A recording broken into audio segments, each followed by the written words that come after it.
Good morning, everyone, and welcome to our final day of our February winter workshop. Please call the roll. Councilwoman Morgan, Yes, ma'am. Councilman Pickett, Yes, ma'am. Mayor Martin, Here, ma'am. Councilman Bana, He's not here yet. He's running a little bit late. Vice Mayor Carabala. Here, ma'am. Thank you. Please stand for the pledge.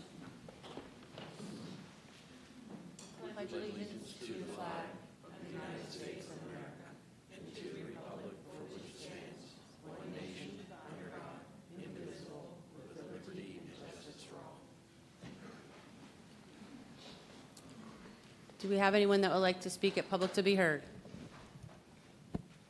Seeing no one, will close Public to be Heard. Okay. Good morning, Brad. Parks and Rec. Good morning, Madam Mayor, City Council, Mr. Manager, City Staff, and the viewing public.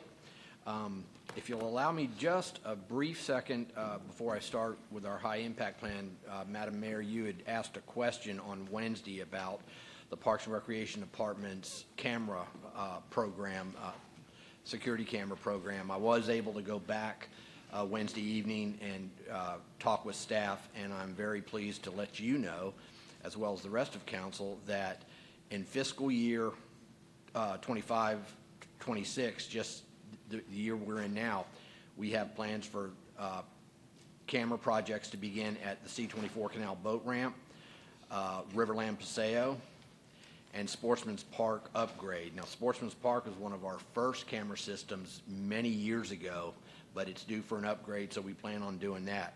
We've already completed this year alone Lingate Park, Sandhill Crane, Swan, McChesney, and Whispering Pines. And then you had asked about Woodland Trails. That is being proposed as part of next year's budget, so pending city manager's approval moving forward, and then ultimately the council approval as part of the budget process, that project will be next. That'd be great, because that park's been around since 2017, so it's been a while. It's great. Thank you. Yes, ma'am. My pleasure. So getting into the high impact plan for the Parks and Recreation Department, as the council heard on Wednesday when Zach gave his presentation, the Parks and Recreation Department has 7 major construction projects going on currently, either in construction or in the final stages of design. In addition to that, we have 21 other significant CIP projects for a total of 28 major projects totaling $79 million. So that's a significant investment into the Parks and Recreation's infrastructure. In addition, we have over 30 smaller projects, which could include anything from replacing overhead netting to prepping the newly acquired Rosser Lakes Preserve property. So we're quite busy in the things that we're doing. Mm-hmm. So to start with our HIP plan, our first and primary initiative is the implementation of our 10-year master plan. If you'll remember, our mid-cycle revision, our plan was first approved in 21. Our mid-cycle revision to the plan was completed in late 2025, and key initiatives of the plan are already being carried out, including the completion of the Conservation Trail south of Pioneer Park, which we've presented to you earlier this week, that our grand opening is scheduled for March 4th, so just in a couple of weeks. We're also expanding our trail network through the construction of Wilderness Trail. That is an active project underway right now. And Phase 1 of Tradition and Torino Regional Parks continue. Our master planning of Sportsman's Park and the newly acquired school site we're moving forward with. It has been reviewed. The RFP process to secure a land planning professional has been approved by RISC and is currently in review in the legal department. We also focus on the expansion of recreation programming. Our master plan update was associated with a simultaneous update to the recreation programming plan. The plan is used in the planning, operation, and review of new and existing recreation programming. This fiscal year has seen the delivery of 22 new programs, including a Young Engineers STEM workshop and a musical education program for youth. In addition to that, 5 outdoor recreation programs were also developed. A core focus of the department and the master plan is the improvement of current facilities.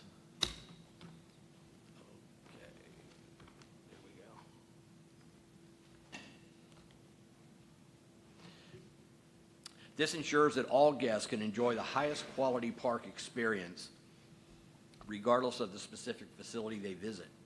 The department is looking forward to Phase 1 improvements at OL Peacock Senior Park, currently underway. New playground installations and renovations, including the one at River Place Park, and utilizing new technologies such as OpenGov asset management. Of course, the department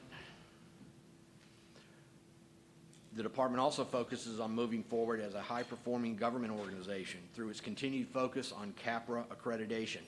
The department has worked over the last 5 years to prepare for our first reaccreditation. I'm happy to report the department successfully submitted its application for reaccreditation this past January. This application included nearly 700 individual files for compliance, evidence of compliance. Our CAPRA Commission review team is now beginning its review of our evidence of compliance, and the department is looking forward to receiving its first reaccreditation in September 2026. Per CAPRA requirements, our accreditation manager, Bobby Chenier, is also currently serving as a CAPRA mentor to a park and recreation agency in Oklahoma as they move through their first accreditation journey. This is significant to me personally because while we in this city for many years have reached out to other high-performing agencies, finding out what they do, visiting them, Chicago, Rock Hill, South Carolina, Texas, San Antonio, constantly going to other agencies, seeing how they perform, bringing back their good ideas and trying to implement them into our system.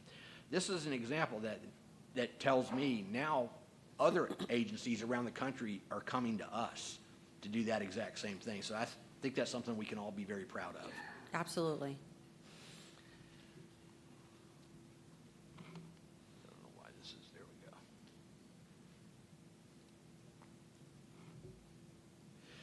And finally, I'd like to do a brief review of some very important numbers of our department for fiscal year 24-25, ending in September of this past year.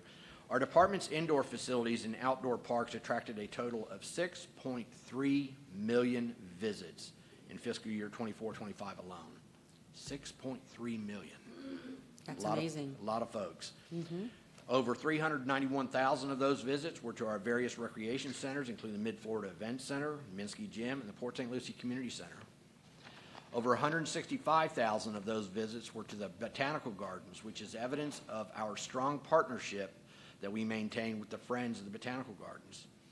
And these numbers are a testament to the hard work and dedication of our team, and I want to thank them for their daily efforts to provide excellent and safe parks and facilities that enable our guests to learn, grow, and serve every day.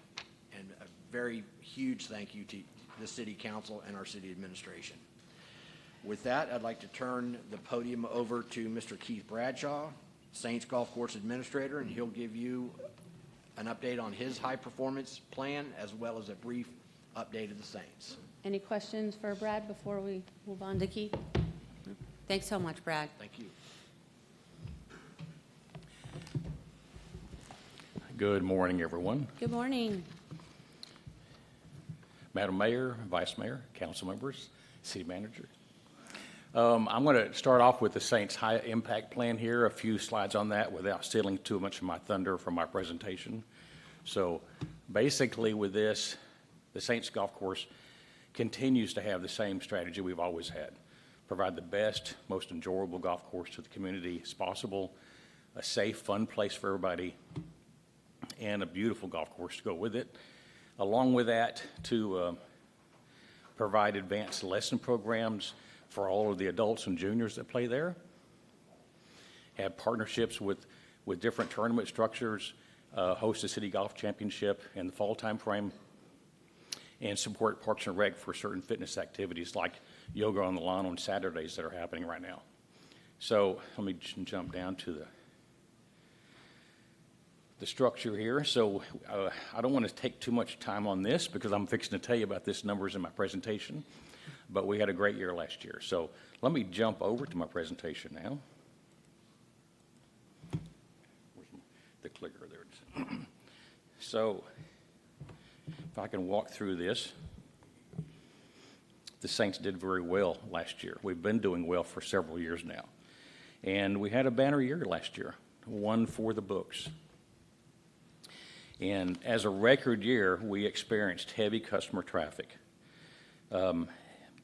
experiencing over 70,000 rounds for the golf course, making us probably the busiest, if one of the busiest golf courses on Treasure Coast. That's a lot of golf rounds for one 18-hole golf course. But we've never experienced that much traffic in one year.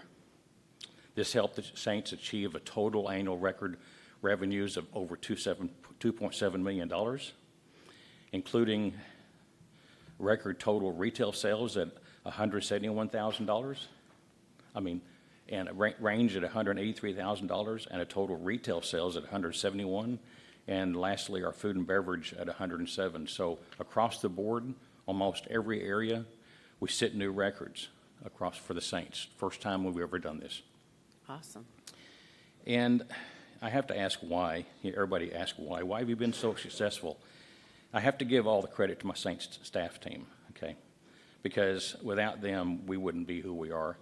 I have to first say my maintenance staff, led by my superintendent, manager golf course maintenance, Mark Gersten, who manages the golf maintenance every day with his staff, and they do an excellent job at keeping the course in great shape every single day. Second, my golf operations manager, head golf pro David O'Kelly, and his staff team there in the pro shop, who manages the Saints and the staff of the Saints to ensure that the best golf experience possible is provided to all of our guests. And third, a huge shout out to all of our volunteers. I mean, I have a huge staff of volunteers, and they provide such a great job at hospitality, customer service, and they make the Saints for what it is. I actually try to model our business model. I used to work for Arnold Palmer Golf Management years back, and we ran the Disney courses. And I knew the GM up at the Magnolia and Palm course there in Disney. And I loved the way he had set it up, because it's all about customer service. So I try to make our model similar in terms of how customers pull up in their car, how they get greeted, the hospitality, pick up your bags, how you doing today, you know, and all that, and the way we introduce them in the pro shop. We try to model that, and it's been very successful, and the volunteers just do a fantastic job at it. A lot of other kudos go to, I worked very well with the communications department with Sarah and her team.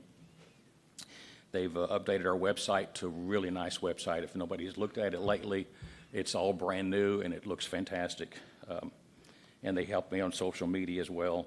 And of course, Port St. Lucie has grown in number, so we've increased our market pool through the years.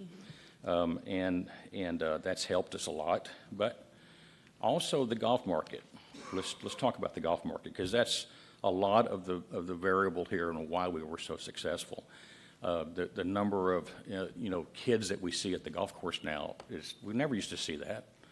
5 years ago when I got here, we never saw the youth that we are seeing today, and we have a lot more women that play at the golf course too. So let me show you some slides here from the National Golf Foundation.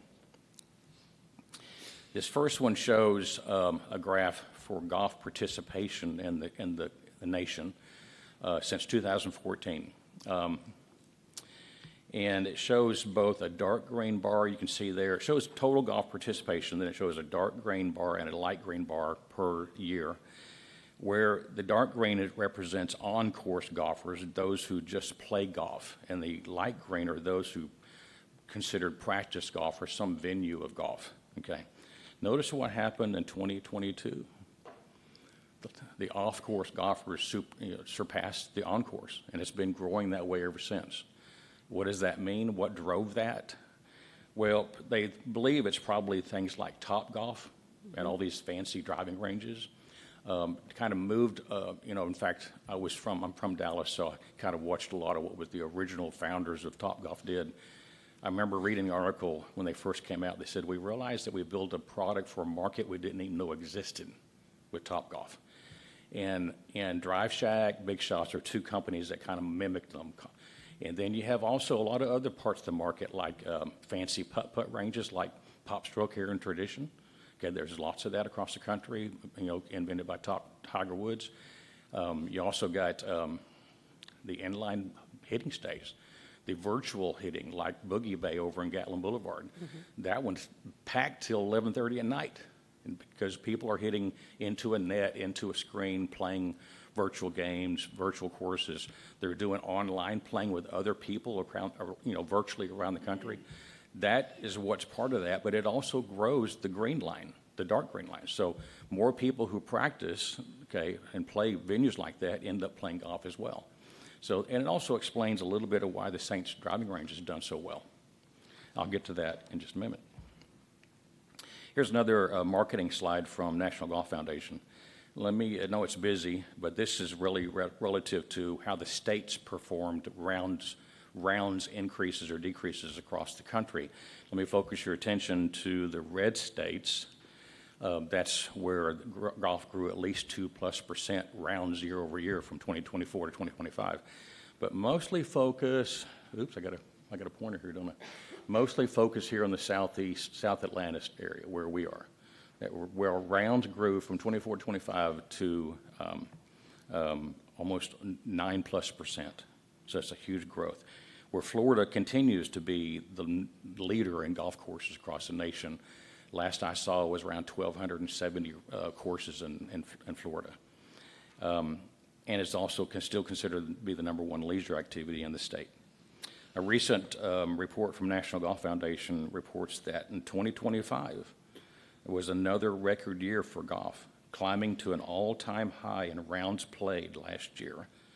And last year being the 6th consecutive year in a row where Americans played more than 500 million rounds nationally. So golf continues to be huge and a growing sport in the country. Here's some Placer AI data from our own Placer AI. This is since October 24 to last month, or through this month.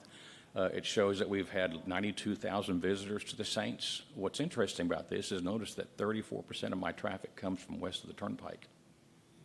It's, when I first saw this, I was surprised about that. That's interesting. So next, as part of that Placer AI data, it shows that our median age is around 46.6, 47 years old.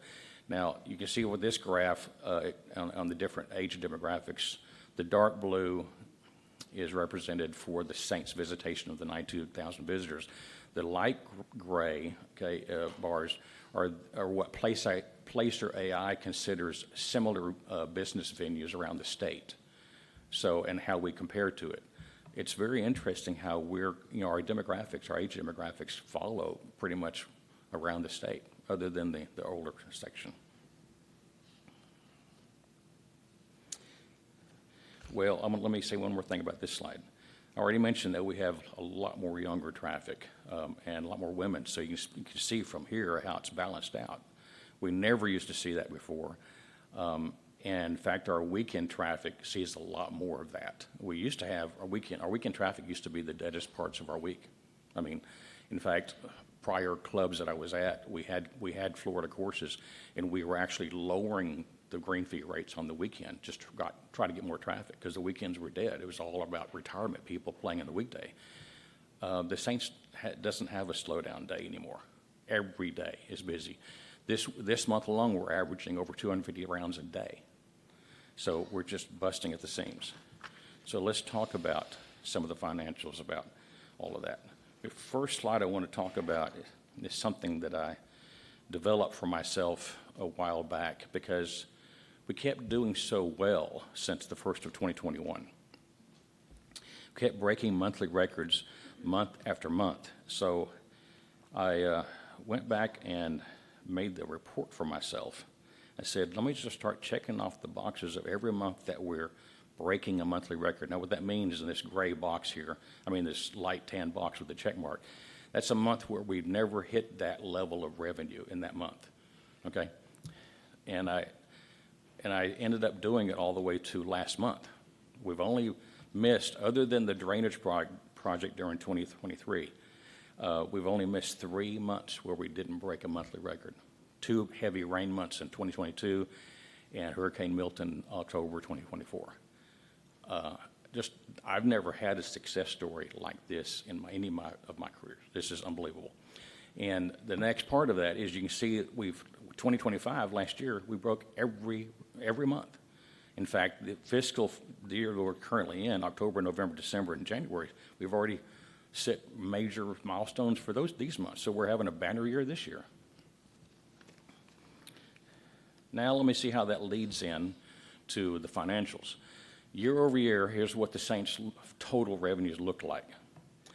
Starting in fiscal year 15-16, you can see we kind of averaged around $1.5 million revenue per year.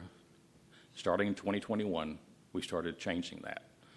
And we grew to, we had a slowdown in 2023 because the drainage project kind of came back. So for last year, we broke a record. We've never made $2.7 million at 70,000 rounds before. Just a fantastic story. Now let me talk about the driving range, as I like to call it, the reimagined driving range, okay? During 2023, during the downtime of the construction project we were doing, we took advantage of the timing, and we recontoured the driving range. We kind of added extra insulation, extra drainage, resodded lots of the driving range, and we rebuilt this area here, rebuilt the actual, hitting surface all the way out to here with the new sod and everything.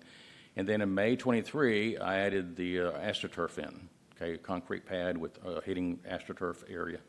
And then the following year, September 24, we were able to finish the installation of the covered awning you see here, okay? So very good project for that. Let me show you how the financials came out. So here's the year-over-year annual revenues for the driving range.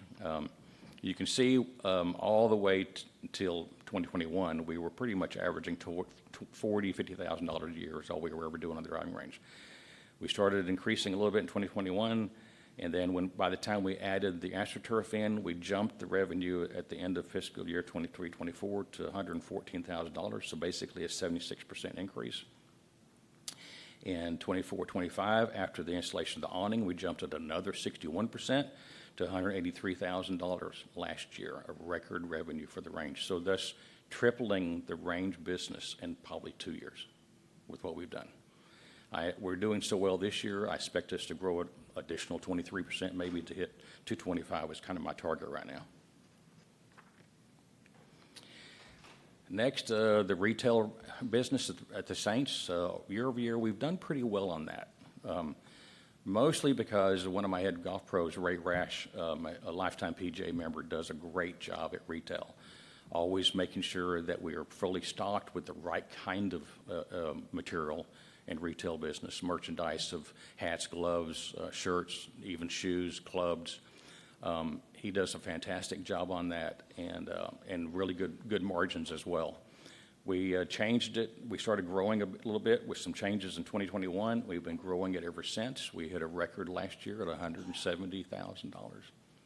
Barely beat last year because last year was a good year too, but he does a fantastic job. Now on to the Saints Pub. The restaurant at the Saints has had some interesting years in the past. As you can see, we weren't doing a lot. Now, this revenue here represents our commission-based revenue based on the relationship we have with the concessionaire there. So in the first of 2021, we brought in a new concessionaire under a new agreement. We boomed it the next year, 2022, so we really shot it up over what it used to be. Had to slow down in 2023 because of the construction project, but we've been growing it back ever since. And this last year, we had a record $107,000, which, once again, is our commission base, so that means he did really well. And that's what I have as an update. We did a fantastic job this last year. We're doing really well. I expect us to continue doing well. And so thank you. Is there any questions? Any questions? No. It is great news. You know, I remember we had a workshop several years ago. It was during the COVID time, and we were at Mid-Florida, right? And we weren't doing so well. And we said there were improvements that wanted to be made. And we said, show us you could turn it around, right? And so now we are here full circle. So thank you very much for that. We made a remarkable turnaround with the Saints. I know everyone loves it. and the numbers prove it. And so thank you very much for your leadership and to your team, because we do have one of the very best golf courses, I would say, in the entire state of Florida. So Yep. thank you so much for that. Thank Madam you. Mayor, I really need to point out is the investment that the council made into that golf course also has made a tremendous difference to be able to operate it the way it does operate. Absolutely. Especially adding the different components in the drainage system that was there for many, many years Yeah. that prevented golfers from getting out to the golf course. So to me, that investment this team has made onto the golf course has been tremendous. Thanks. Absolutely. Right, thank you. Madam And Mayor. DP for the grant. Hold on, Jolene, Dave, go ahead. Keith, the driving range, I think you did a remarkable job out there, but do you have any thoughts on enhancing the experience there? Because At the- I mean, at the basically, driving right now, range? you just walk out there and smack golf balls. At So- the driving range? Yeah. Yes, I never envisioned it to be a top golf venue. Okay, you know, like Martin County has their Sailfish Sands, which is a double decker, you know, with monitor screens and couches around. I didn't envision us to be at that level, but there are a lot of things I still would like to do at the driving range that can increase the revenue even more, especially our lessons programs. I mean, I still would like to do an advanced teaching center out there. I can put it at the end of the range. You saw the picture. I've kind of built it out for that as kind of a long-range plan, so that we could actually bring some of the the heating bays inside. The simulation thing that I mentioned, and go to that. We also could possibly light it up at night. That's where people hit range balls more than anything is at night. That's where I was going, because so- you're limited right now to the Day- daylight to hours. daylight. And people Well- that work don't get it to have that same experience unless they come on the weekend. You're right. A lighted driving range would not be like it used to be. Really today's world and technology, it'd be all about focused LED lighting.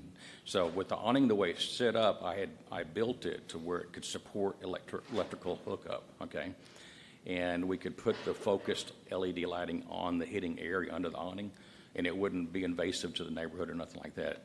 And then when they hit balls, so they could go out there and play, and of course that would bring a better component to my food and beverage, because you'd have them for hot dogs, hamburgers, all that, and other drinks to support all that and up to the evening. But the other thing is, once they hit a ball, how do they see it? And so, Brad and I went down to Park, down at the West Palm Beach, and that par 3 course, and their driving range has the focused LED lighting in the ground. So it's actually in the ground that people can't hit it, and it shoots up with focused LED, so it doesn't flood it's not like a baseball field where you have a glow. So you just see the ball flight, you see, and so you don't really see it outside of that. So that's something I've been looking at. And that would be a whole new. I'd have to change my operations. I got to keep the pro shop open till probably 10 o'clock at night, because you got to support that business. So it's something for me to look at, and I have looked at options there. The other one is tracer technology. I had it on my plan. We have some budgeted money for that this year. The technology's changed so much, I never implemented it this year on purpose, because the Citizens Advisory Committee gave me a good question one day when I was presenting to them. He says, "How do you?" I said, "Would you do that, Keith, if it was your course?" I says, "It is my course. I treat this as I own this course. This is my money I'm spending, and money I'm making for my course, and so that's how I treat it. I know it's not, but just to make you aware. So with that in mind, I'm cautious of when I really spend money for things I don't need to, just because I have it budgeted. I'm looking at, there's so much new technology on that tracer technology today. I'm changing my mind, and I'm looking at what's really best. So that's another venue for ball tracer, lighting the driving range at night, advanced teaching center, all that. No, I think it's something that should be considered, given the revenue that one aspect of that golf course is producing. Yeah, and it'd be probably another 20-30% increase in business just keeping it open at night. Yeah. Thank you. Okay. Jolene, go ahead. Thanks.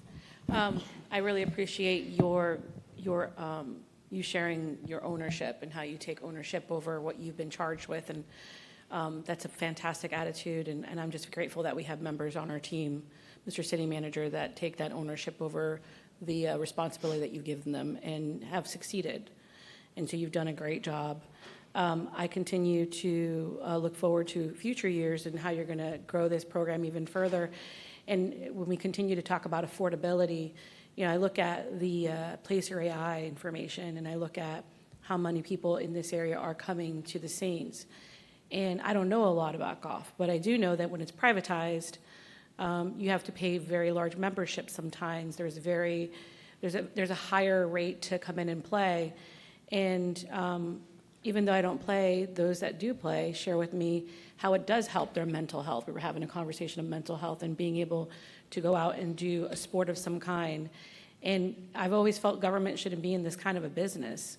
But if you're breaking even and you're about to actually go over and it's making money on its own, it's very hard to argue that it doesn't provide, number one, a benefit to the community, and then more importantly, isn't causing a burden.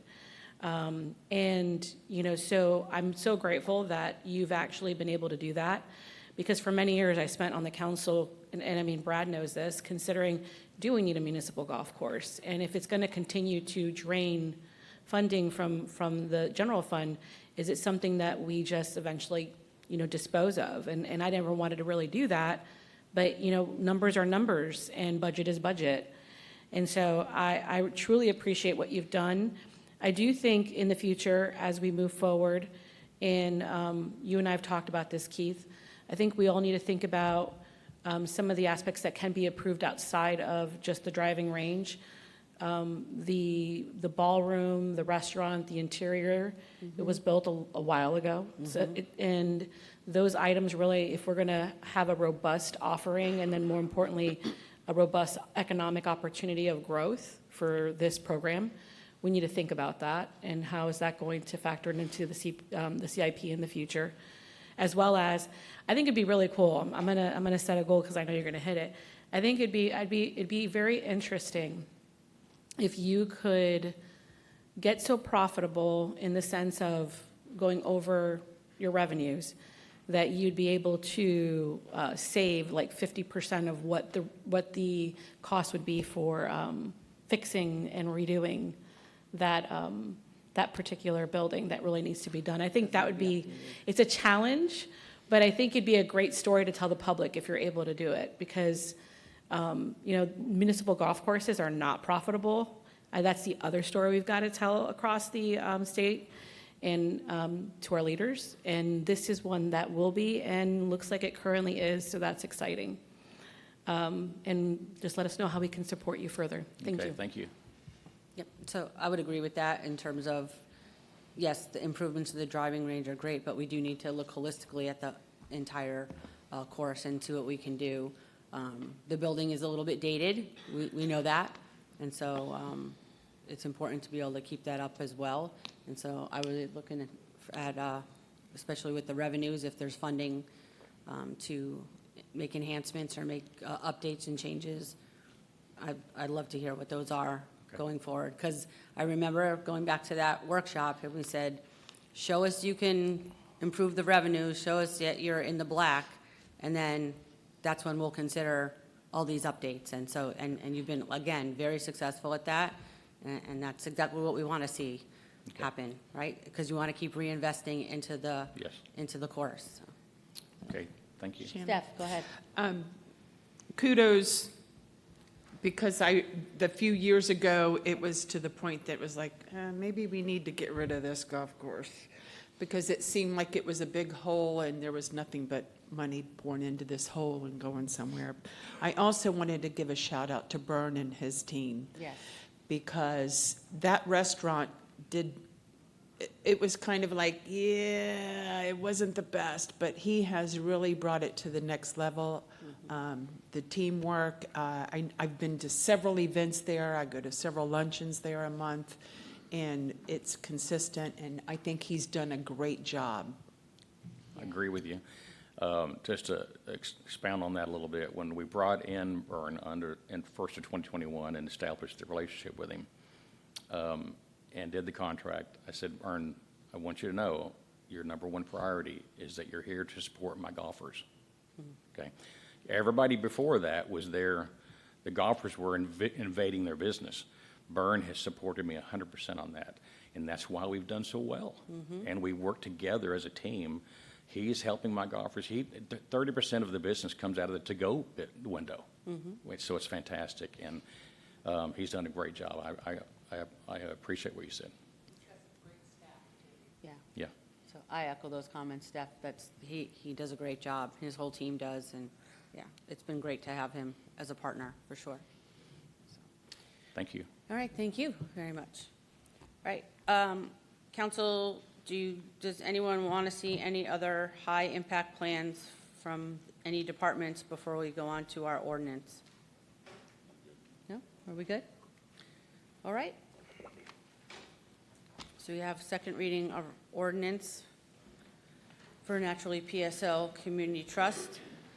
Madam Clerk, can you read the ordinance? An ordinance of the City of Port St. Lucie, Florida, amending Title III Administration, Chapter 32, Departments, Boards, and Commissions of the ordinances of the City of Port St. Lucie, Florida, by specifically adding Article 15, Naturally PSL Community Trust, providing for conflict, providing for severability, and providing an effective date. Thank you. I just saw Kate. Where did she go? Oh, sorry. Are you, Oh. didn't know if you Did you were- have something to present to us? we do. If you Oh. would, if you'd like to hear it now, or I don't know. I just wanted to Okay. ask you. Yes. Of the second reading, so I didn't realize. So I apologize for that. Yes, we did not give the presentation at the first reading. It was not. Okay. So that's why we thought Let's we do it might want to before hear we that go now. to a motion. Thank you so much. Thank you, Mayor, Vice Mayor, members of council, city manager, the city team. This is really an exciting moment for the entire city team in the consideration of the adoption of the ordinance to support the Naturally PSL Land Bank and Community Trust. Just to remind everyone, this began really with listening to our residents, your vision to put residents first in all that you do. The 2023 Citizen Summit, residents ranked access to natural areas and preserves as their top priority. And you allowed us and supported us in pursuing a citywide innovation project to accomplish that. As a result, we worked with the Bloomberg Center for Public Innovation at Johns Hopkins, the Bloomberg Harvard City Leadership Initiative, and the Center for Public Impact on an innovation project that engaged over 1,000 residents who generated over 1,000 ideas in solutions to this. And an innovation team with department representatives from throughout the city came up with a portfolio of ideas. And some of these ideas we're going to be putting in motion today, as well as celebrating at the Rosser Lakes press conference later this morning. We have been, again, looking at this because we've had such an influx of new residents. Residents have seen that of the total developable land per city land use and zoning, 72% has been developed, and we're growing faster than our green spaces, which is a reason why we looked at this land bank as one of our portfolio of ideas. We want to increase residents' access to parks, trails, natural preserves, and recreational green spaces and public spaces through land acquisition, enhance resiliency through stormwater management, education, and green infrastructure, and improving the quality of environmental sensitive lands, wildlife habitats, and connectivity, and improving the quality of life of residents and neighborhoods. And I'm going to bring up Nikki Zen, who's really been leading the design of this, the Naturally PSL Community Trust, which will be this historic formation, this nonprofit to help bring revenues into the city to acquire more land and take care of our green spaces and places. And I want to acknowledge Ms. Zen, who has been an incredible asset to our team. She came to us from the Bloomberg Harvard City Fellow Program, and that's been, her fellowship has been completely funded by Bloomberg Philanthropies, and we are so grateful for their support, and we couldn't ask for a more extraordinary team member. Nikki's background in landscape architecture and just her ability to create meaningful civic design through this process has really enabled us to take these ideas and put them into action. And she's been just done an extraordinary job, and I'll let you share more about her work. Good morning, Nikki. Yes, we've been very blessed to have Nikki on our Thank team. you. Thank you, Mayor. Thank you, Kate. Good morning, City Council, City Manager, and the City Leadership.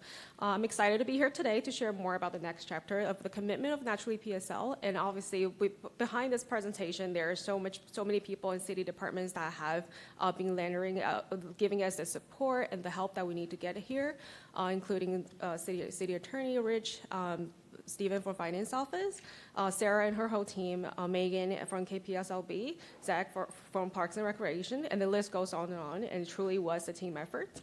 So yes, as Kate has introduced, and I would speak a little bit more about the Naturally PSL Community Trust, and to support a lot of the goals that we have mentioned through Naturally PSL Land Bank, we're proposing here today is the Naturally PSL Community Trust, which is directly addressing to the biggest challenge of it all, which is funding.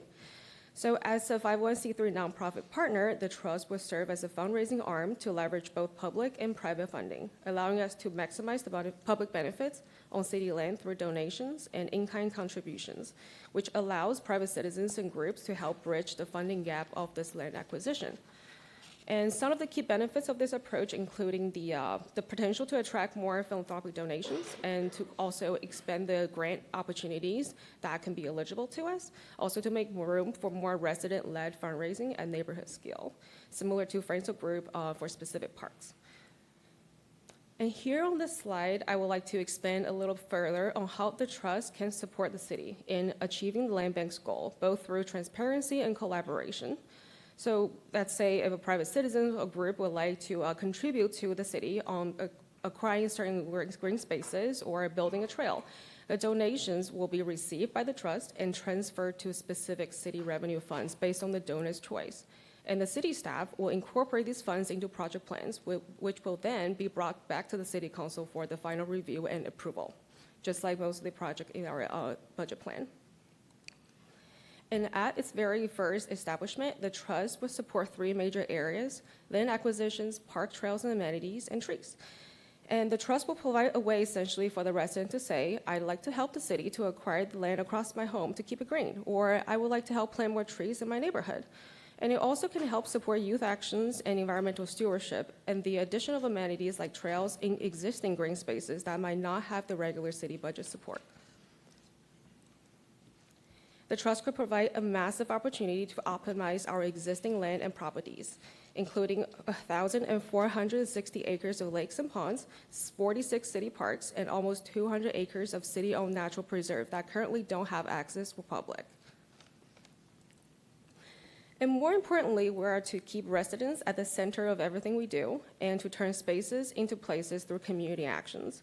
For example, the image on the left here shows the project we're collaborating through Love Your Block program and Public Works Urban Beautification Team and over 35 volunteers to turn an underutilized portion of the canal bank into a space with benches, tree, free little library, and a pollinated garden.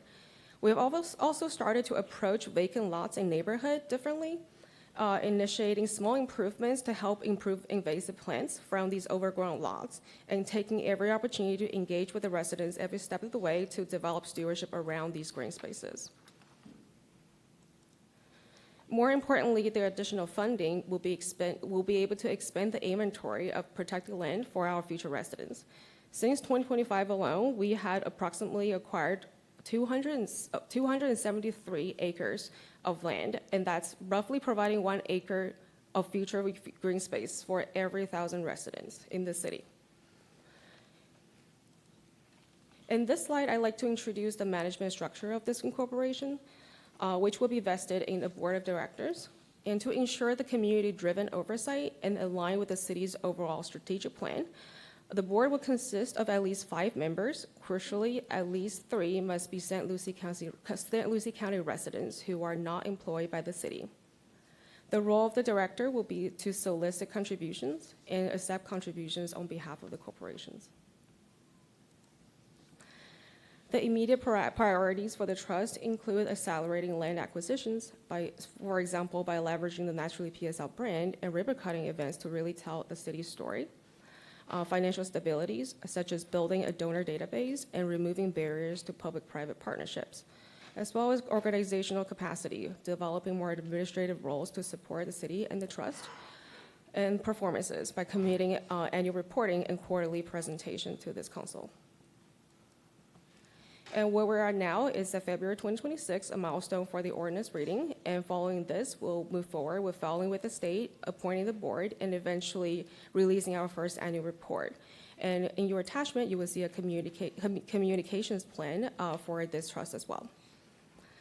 And therefore, the staff recommends the approval of the ordinance 26-17, which gives us the permission to move forward with filing for a Naturally PSL Community Trust as a 501c3 entity to support our city's Naturally PSL Green Spaces and Places initiatives. And thank you, and I'll be happy to take any questions. Thank you so much for the presentation. I know we've been talking about this for a really long time, so it's so great that we're finally here.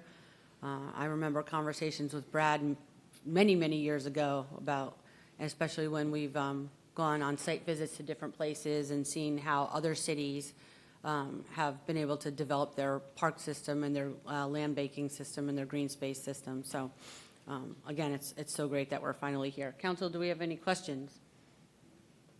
No? Go ahead. Go ahead.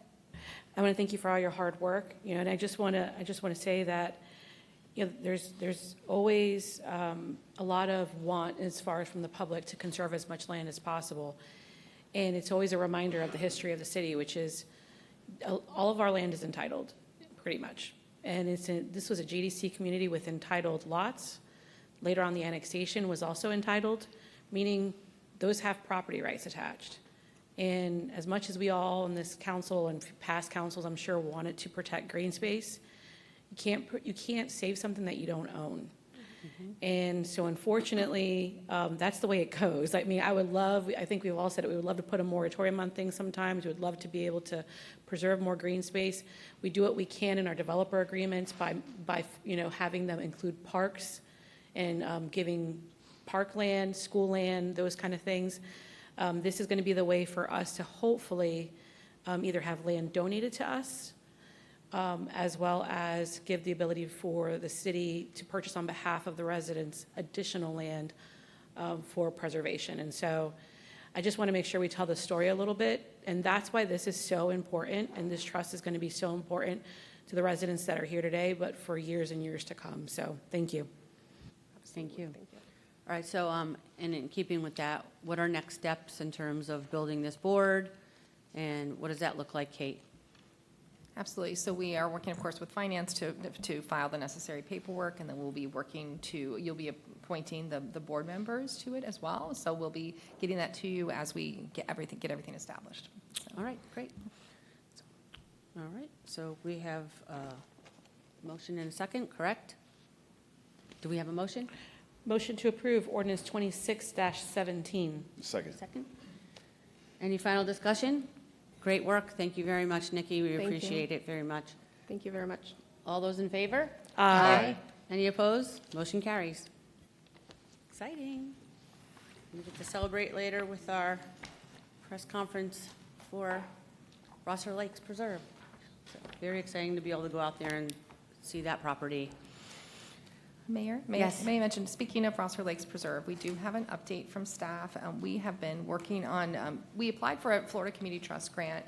The purchase price that you spent on Rosser Lakes, we could actually use retroactively after you purchased it to see if we could receive some reimbursement back to fund some amenities, walking trails, pavilions, to make it more amenable. But we did check with our Parks and Recreation Department, and we are able to open it it's very basic. There are really no amenities, but within 2 weeks, correct, Ms. Seeberger? So I just wanted to let you know that's something we're celebrating the acquisition, but you're able to very quickly open it up to the public with lots of signage because, like I said, it's very basic, very natural. So I just wanted to bring that. See, Mr. City Manager, if there's any comments or. Yeah, Madam Mayor, and Vice Mayor, Council, land purchase is very strategic to the city and the overall life of the city. So I just want to give you an example of what land purchases really, truly is, and what the city has done previously. And a lot of times, people may criticize, oh, why did you buy that piece of property? Why did you buy this piece of property? But let me just give you an example. Back in 2010, 2011, during the recession, the city embarked in purchasing a piece of property that most people thought that we were crazy doing what we did at that time. We spent roughly $22 million at that time to purchase 5,100 acres. Today, that property is worth $510 million. $510 million. And that is an asset of the city. Right. So when people criticize why we do what we do, why we purchase the Rosser Lakes why we did a swap with the county, why we invested into Sportsman's Park, why we bought the St. Lucie County Tax Building, why we bought the Peacock Building. These purchases are going to put us 20, 25 years ahead. And think about if we didn't make those purchases, where would the staff be? Where would our employees be housed if we didn't make those purchases? So those were some of the strategic purchases that the city has done, and I think it has made a tremendous difference today and into the future. Absolutely. We all, many of us up here and all of us in the room and even in the public have some understanding on how real estate works, right? And what is real estate about? Location, location, location. And many, many times you only get one chance at it, right? Because, as Vice Mayor said, you have to wait till the land is for sale in order to be able to acquire it. And so we've made great strides at that over the years. Really proud of what we've done in listening to our citizens about, saving as much space or acquiring as much space we possibly can for green space, land that is undeveloped, that doesn't have entitlements already, that were given out years ago that we can't control or we can't manage the growth for. So we have made great strides, and we're doing it. Why? We're doing it because our residents told us that's what they want. We started this by asking the question a few years ago on our annual community survey. And we got that mandate from our residents a few years ago. And it takes time. And again, the land has to be available for sale. And we've been able to capitalize on that. And yes, these are assets, absolutely assets. And they're assets for our public to be able to enjoy. And I love the fact that we were able to purchase Rosser Lakes, because if we all remember back in history, there was a time where that property should have came to the city of Port St. Lucie, right? Through tax deed, and it didn't happen. I'm not going to go back in time for all the reasons for that, but now we had this opportunity again. And we got very lucky because you don't get a second shot at it very often. So really grateful for it. I know our residents appreciate it. And I know we have more work to do, and we're going to continue to do that. And I think council made the right decision when basically told the developers, we don't want more houses. That's right. And really, you didn't really give them an option of saying, well, you can have 25 houses. You said no more houses. And really, they came back to us and said, let's negotiate a land purchase. And look at the other properties that we were able to acquire from the school district. We did the tour. We saw where those locations were. They were right smack dab in the middle of all residential. And we know we didn't want more residential, and you certainly didn't want to put commercial or office or anything right smack in the middle of those neighborhoods. So it made perfect sense to be able to acquire those parcels also for green space. So we did a great job, and I know we're going to continue. Yes?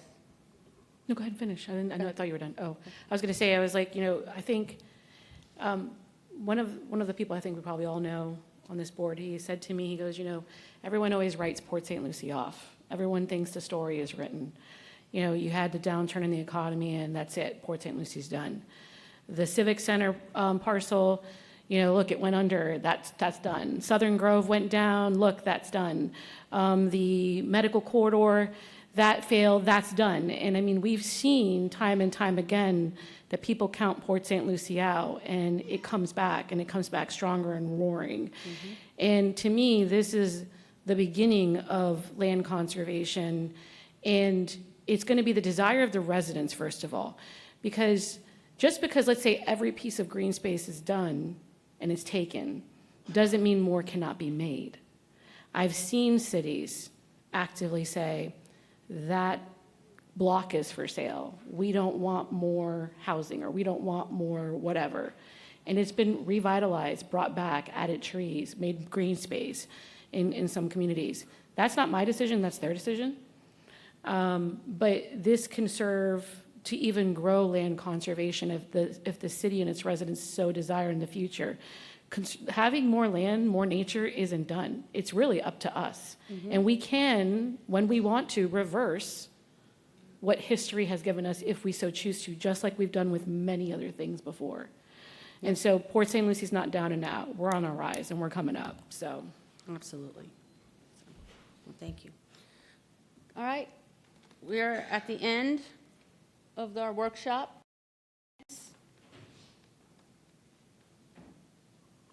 Closing discussion. Steph, got anything? Anyone? Well, thank you, everyone, so much. Thank you, Jesus, entire team. It's been a great workshop. We discuss a lot. We really have a really robust conversation, and I'm really proud of it, and so grateful for everyone here, grateful for our entire team, because it takes us all working together in order to make Port St. Lucie the best it can be. And just keep doing everything you're doing, because like Jolene said, we're on the rise, and we're going to keep climbing as high as we possibly can for our residents and for our entire organization. So thank you all very much.